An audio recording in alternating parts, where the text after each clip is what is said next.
Assalamualaikum warahmatullahi wabarakatuh. Bertemu lagi dengan Miss Agri. Apa kabarnya anak-anak hari ini? Pasti sehat bukan? Harus selalu menjaga kesehatannya ya anak-anak dan selalu mematuhi protokol kesehatan. Sebelum mulai belajar, anak-anak harus mandi dulu, sarapan dulu, dan menggunakan seragam sekolah. Sudah siap? Mari kita mulai berdoa. Berdoa mulai. Selesai. Oke, kita lanjut masuk di pembelajaran kelima. Baiklah anak-anak, di hari ini kita akan belajar dua pembelajaran, yaitu pembelajaran 5 dan pembelajaran 6. Kita langsung saja mulai dari pembelajaran 5 ya. Pembelajaran 5 dapat anak-anak mulai dari halaman 41. Mari kita perhatikan gambar berikut ini. Ada dua hewan, yaitu hewan kelinci dan hewan siput.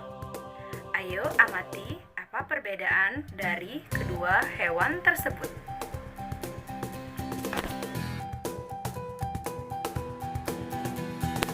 Kita mulai dari hewan kelinci ya. Hewan kelinci ini adalah jenis hewan vertebrata. Apa itu hewan vertebrata? Hewan vertebrata adalah hewan yang memiliki tulang belakang. Lalu, apalagi karakteristik dari kelinci ini? Kelinci adalah hewan yang berpindah tempat dengan cara berjalan, meloncat, dan berlari. Apalagi karakteristik dari kelinci ini? Kelinci geraknya cepat. Kelinci memiliki alat gerak yang berupa kaki. Sekarang kita lanjut ke hewan yang di sebelahnya, yaitu hewan siput. Apa karakteristik siput? Siput ini memiliki cangkang. Siput ini adalah hewan yang lunak. Siput juga termasuk golongan hewan avertebrata atau golongan hewan yang tidak memiliki tulang belakang. Lalu apalagi karakteristik dari siput? Ya, benar sekali, siput adalah hewan yang gerakannya atau jalannya itu lambat. Apa alat gerak dari siput? Alat gerak dari siput ini adalah kaki perutnya.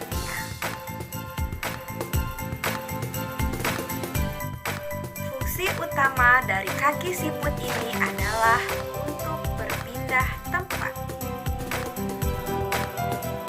Oke anak-anak, sekarang kita lanjutkan ke halaman 44. Di halaman 44 ini ada teks yang berjudul Siput Bukanlah Hewan Lemah.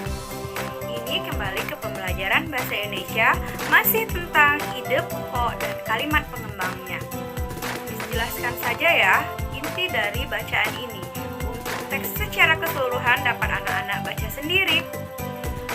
Pada teks ini dia menceritakan bahwa siput itu adalah hewan yang istimewa. Mengapa dikatakan istimewa? Karena siput itu adalah hewan yang membantu menguraikan daun-daunan menjadi serpihan yang lebih kecil lagi. Sehingga serpihan yang lebih kecil ini akan lebih mudah diuraikan menjadi pupuk. Pupuk inilah yang berfungsi untuk menyuburkan tanah. Jadi, siput membantu dong dalam penyuburan tanah. Nah, apalagi keistimewaan yang dimiliki oleh siput berdasarkan teks ini adalah siput adalah hewan pengembara yang mandiri. Sejak menetas, dia sudah mandiri dari induknya. Dia memiliki stamina yang kuat untuk menempuh perjalanan yang jauh walaupun berjalannya dengan cara yang cukup lambat. Selanjutnya, keistimewaan pada siput yaitu siput memiliki lendir yang digunakan sebagai pelumas untuk tubuhnya.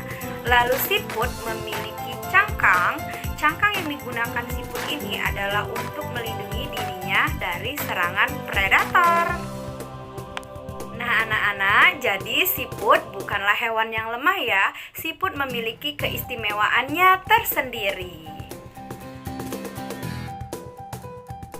Oke anak-anak, sekarang kita lanjutkan ke halaman 47. Di halaman 47 ini kita akan kembali mempelajari tentang gambar ilustrasi, yaitu bagian atau corak dari gambar ilustrasi. Yang pertama adalah gambar realis. Gambar realis ini adalah gambar yang dibuat sesuai dengan keadaan aslinya. Contohnya seperti lukisan berikut. Lukisan yang berjudul Kapal Dilanda Badai, karya Raden Saleh. Oke, lanjut yang kedua. Yang kedua ada gambar karikatur. Gambar karikatur ini adalah gambar yang melebih-lebihkan dari objek aslinya. Biasanya, gambar karikatur ini menyajikan karakter-karakter yang lucu dan terkadang juga berisi kritikan atau sindiran-sindiran. Ini dia contoh gambar karikatur. Gambar ilustrasi yang ketiga dengan corak kartun. Kartun merupakan gambar ilustrasi yang berfungsi untuk menghibur. Contohnya seperti berikut. Oke, sekarang ke corak yang terakhir dari gambar ilustrasi, yaitu gambar dekoratif.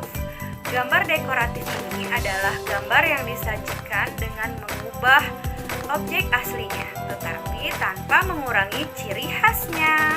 Ini contohnya dari gambar dekoratif.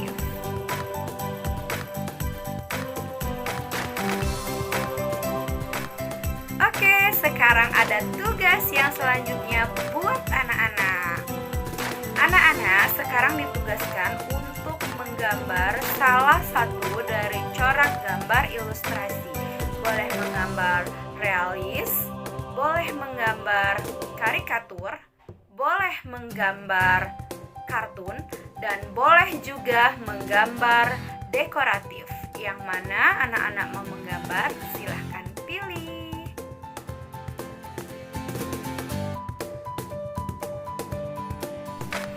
Baiklah anak-anak, sekarang kita lanjutkan ke pembelajaran ke-6.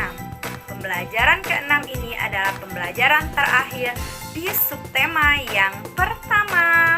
Mari kita buka halaman 53.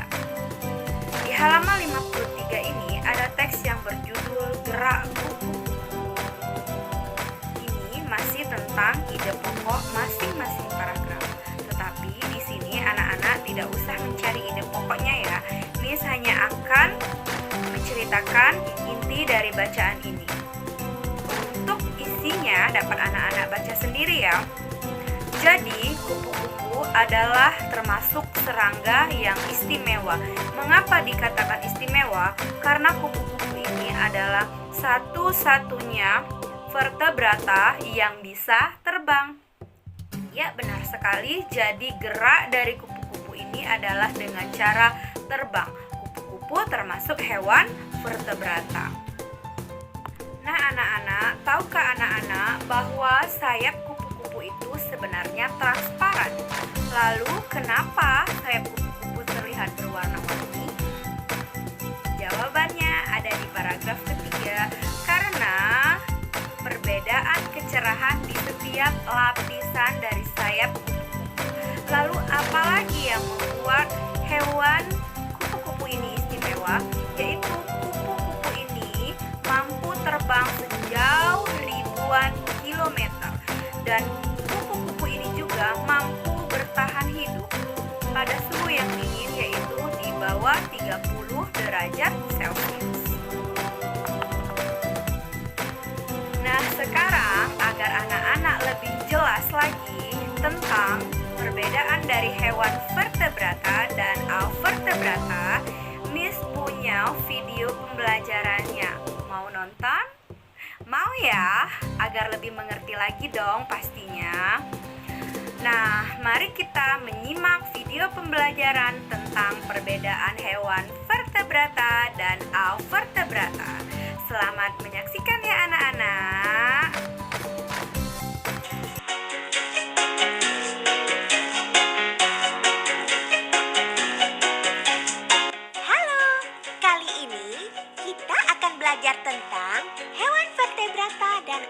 vertebrata. Agar lebih jelas, kita simak penjelasan berikut yuk. Coba perhatikan kedua hewan berikut. Ular. Ular memiliki tulang belakang. Salah satu ciri hewan vertebrata ialah memiliki tulang belakang. Dengan demikian, ular termasuk hewan vertebrata.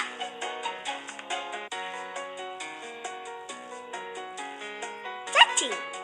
Seperti yang kita lihat, hewan satu ini tidak memiliki tulang belakang. Salah satu ciri hewan avertebrata ialah tidak memiliki tulang belakang. Dengan demikian, cacing termasuk hewan avertebrata.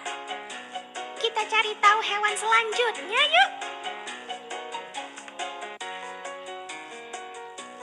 Pilih dan klik dua hewan yang ada di sini. Coba perhatikan, lumba-lumba memiliki tulang belakang. Maka, lumba-lumba termasuk jenis hewan vertebrata. Ubur-ubur tidak memiliki tulang belakang. Maka, ubur-ubur termasuk jenis hewan avertebrata.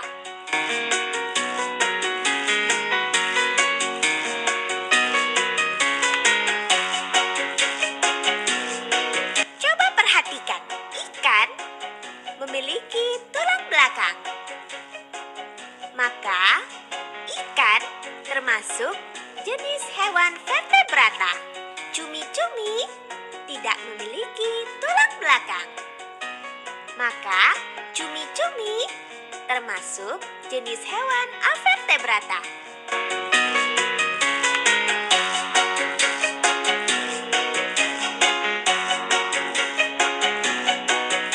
Coba perhatikan, kambing memiliki tulang belakang. Maka, kambing termasuk jenis hewan vertebrata. Bintang laut tidak memiliki tulang belakang. Maka, bintang laut termasuk jenis hewan avertebrata.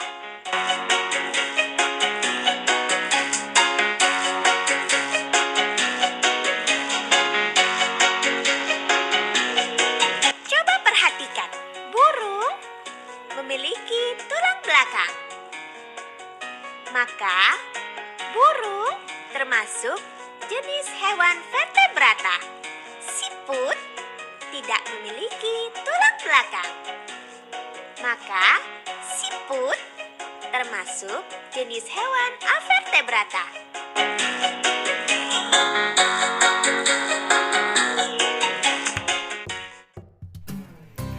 Nah, anak-anak, sampai di sini dulu ya pembelajaran kita pada hari ini di pembelajaran kelima dan pembelajaran keenam. Tetap semangat belajar dari rumah. Miss tunggu pengumpulan tugasnya. Ingat, anak-anak harus selalu menjaga kesehatan, mematuhi protokol kesehatan dengan cara rajinlah mencuci tangan menggunakan sabun. Jika keluar rumah jangan lupa menggunakan masker dan jaga jarak aman. Yang terpenting stay at home dan jangan lupa mengerjakan tugas tepat pada waktunya. Miss akhiri, wassalamualaikum warahmatullahi wabarakatuh. Bye-bye.